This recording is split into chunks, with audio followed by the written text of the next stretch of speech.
నమస్తే.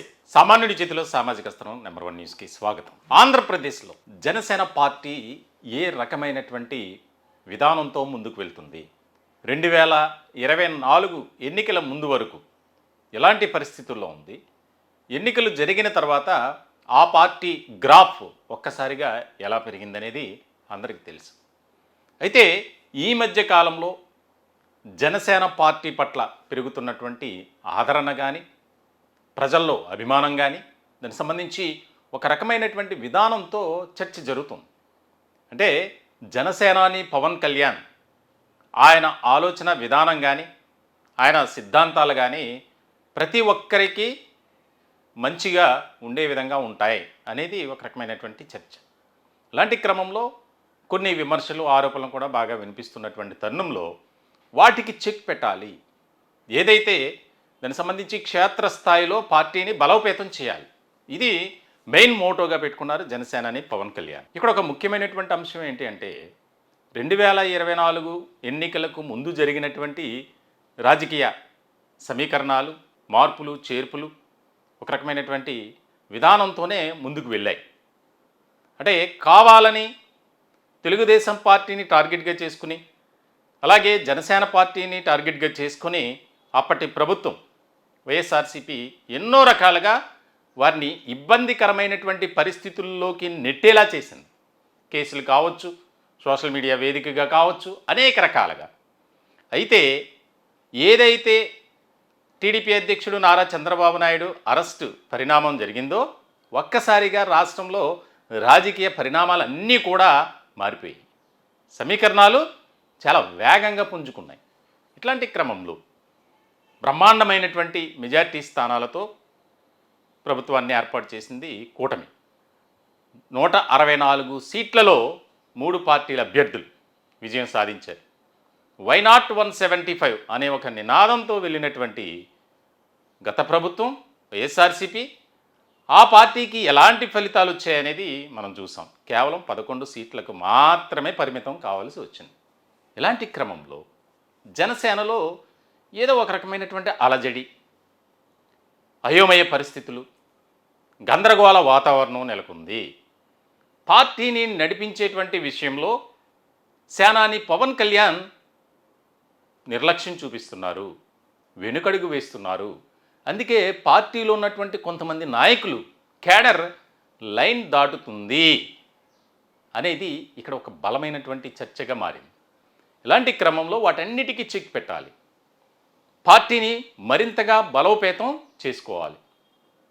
కొత్తగా పార్టీలోకి యువతను ఆహ్వానించాలి. ఇలాంటి ఆలోచన విధానంతో సేనాని పవన్ కళ్యాణ్ ముందుకు వెళ్తున్నారు.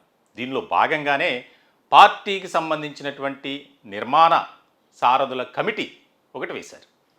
ఈ కమిటీ దాదాపుగా రాష్ట్ర వ్యాప్తంగా ఉన్నటువంటి 175 నియోజకవర్గాల్లో క్షేత్రస్థాయిలో ఎవరైతే కష్టపడి పనిచేస్తున్నారో, ఎవరైతే నూతనంగా పార్టీలోకి రావాలని ఆశపడుతున్నారో, ఎవరైతే ఆయన సిద్ధాంతాలకు అనుగుణంగా ముందుకు వెళ్తున్నారో, పార్టీలో లేకపోయినా పార్టీ కోసం పనిచేసేటువంటి యువత చాలా ఉంది. కానీ వారి పార్టీకి ఎక్కడా కూడా సభ్యులుగా లేరు. దాదాపుగా చాలా నియోజకవర్గాల్లో ఈ పరిస్థితులు ఉన్నాయి. ఇలాంటి క్రమంలో ఒక కొత్త ఆలోచన, సరికొత్త వ్యూహంతో ఒక రకమైనటువంటి నిర్ణయం తీసుకున్నారు సేనాని. అదే ఏదైతే 25 పార్లమెంటు నియోజకవర్గాల పరిధిలో ఉన్నటువంటి నియోజకవర్గాలు అసెంబ్లీకి సంబంధించి అక్కడి నుంచి ఎవరైతే పదవులు ఆశిస్తున్నారో వారందరికీ ఒక అవకాశం ఇవ్వాలి. ఇది రాజకీయంగా చాలా కీలకమైనటువంటి నిర్ణయమే. ఇప్పటివరకు ఏ పార్టీ కూడా అటువంటి నిర్ణయం తీసుకోవాలా, ఆలోచన చేయలే. ఇక్కడ ఒక కమిటీని ఫామ్ చేసి ఆ కమిటీ ద్వారా రాష్ట్ర వ్యాప్తంగా ఉన్నటువంటి జన సైనికులు కావచ్చు, వీర మహిళలు కావచ్చు, జనసేన అభిమానులు కావచ్చు, నేను ఈ పదవికి దరఖాస్తు చేయాలనుకుంటున్నాను, ఏదో జాబ్ సంబంధించినటువంటి నోటిఫికేషన్లో యాస్పిరెంట్స్ ఎట్లాగైతే దాన్ని అప్లై చేసుకుంటారో ఆ విధంగా జనసేనలో పదవుల కోసం క్షేత్రస్థాయిలో దీనికి సంబంధించి ఆ కమిటీ వారి నుంచి ఆహ్వానాలు స్వీకరించింది. దాదాపుగా 40,000 దరఖాస్తులు వచ్చాయట. 25 పార్లమెంటు నియోజకవర్గాలకు సంబంధించి 175 నియోజకవర్గాలకు గాను అసెంబ్లీకి సంబంధించి. ఇప్పుడు ఒక కీలకమైనటువంటి చర్చ జరుగుతుంది రాజకీయ వర్గాల్లో. ఇప్పటి వరకు ఏ పార్టీ అధినేత చేయనటువంటి ఒక ఆలోచనతో ఆయన ముందుకు వెళ్ళడం, దీనికి సంబంధించి బయట జనసేన పట్ల పబ్లిక్లో అలాగే యువతలో ఏ రకమైనటువంటి ఆలోచన విధానం ఉంది అనేది ఇక్కడ స్పష్టమవుతుంది. దాదాపుగా ఈ 40,000 అప్లికేషన్స్లో 70% యూత్ నుంచి వచ్చాయి. వాళ్ళు జాబ్ చేసేవాళ్ళు, సాఫ్ట్వేర్ ఇంజనీర్లు, మంచి ప్రొఫెషనల్స్, వారందరూ కూడా మేము మీతో కలిసి పనిచేయటానికి సిద్ధంగా ఉన్నాం, మాకు ఒక అవకాశం ఇవ్వండి. ఇప్పుడు దీని స్క్రూటినీ జరుగుతుంది. దీనికి సంబంధించి ఈ అప్లికేషన్స్లో కొంతమంది కావాలని పెట్టినటువంటి వారు ఉంటారు. అటువంటి వాటినన్నిటినీ, పనికిరానివన్నిటినీ తీసివేసి మిగిలిన వాటిని అధినేత దగ్గరికి పంపిస్తారు.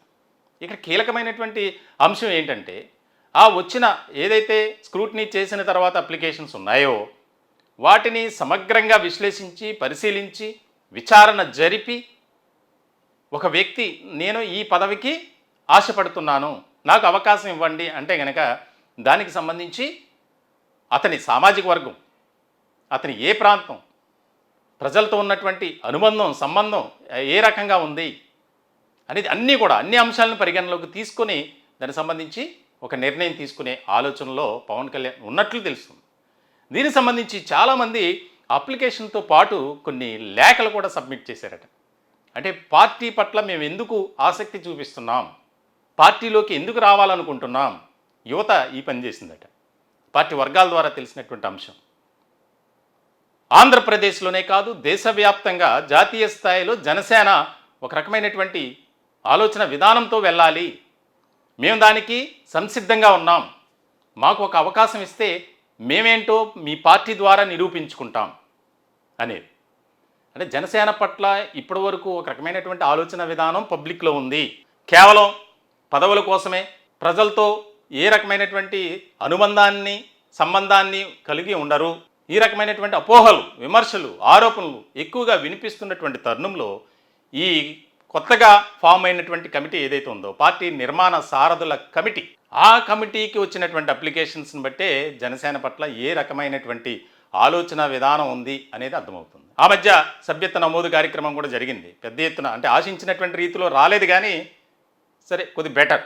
దానికి సంబంధించి ఆయన చెప్పగానే చెప్పారు, చాలా సందర్భాల్లో ఇప్పటి వరకు నేను పార్టీలో ఉన్నటువంటి క్యాడర్ని పట్టించుకోలేకపోయాను, ఇకపై వారంలో 2 రోజులు పార్టీ కార్యక్రమాలు కానీ, పార్టీకి సంబంధించినటువంటి విధి విధానాలు కానీ, సిద్ధాంతాలు కానీ ప్రజల్లోకి ఏ విధంగా వెళ్తున్నాయి, దాన్ని ఇంప్లిమెంట్ చేయడానికి క్యాడర్ ఏ రకంగా పనిచేస్తుంది అనేది కూడా నేను క్షేత్రస్థాయిలో పరిశీలిస్తాను అని చెప్పారు.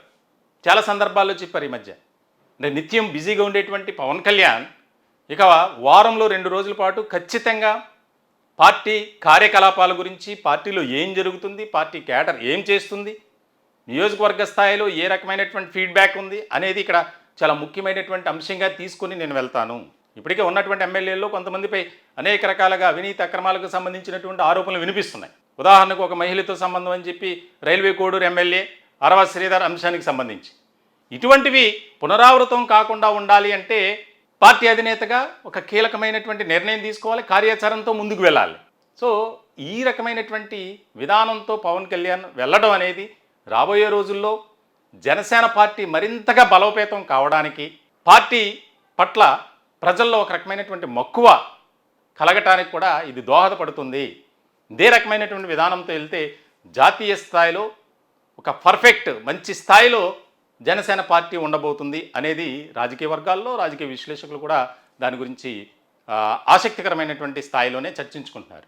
చూడాలి మరి వచ్చినటువంటి 40,000 దరఖాస్తులు ఏవైతే ఉన్నాయో ఏ రకంగా వాటిని స్క్రూటినీ చేస్తారు, ఎలా పరిశీలిస్తారు, ఎవరికి అవకాశం ఇస్తారు, పార్టీలో జన్జీ అని చెప్పి పార్టీలో యువతకు అధిక ప్రాధాన్యత ఇవ్వాలి అని చాలా సందర్భాల్లో పవన్ కళ్యాణ్ చెప్పడం జరిగింది.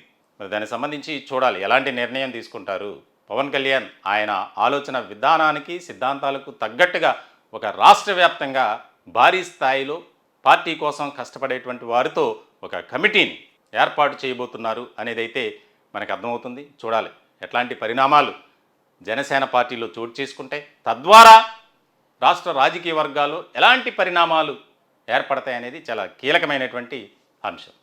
ఈ టాపిక్పై మీ విలువైనటువంటి అభిప్రాయాలు కామెంట్ రూపంలో తెలియజేయండి. దయచేసి మా ఛానల్ని సబ్స్క్రైబ్ చేసుకోండి.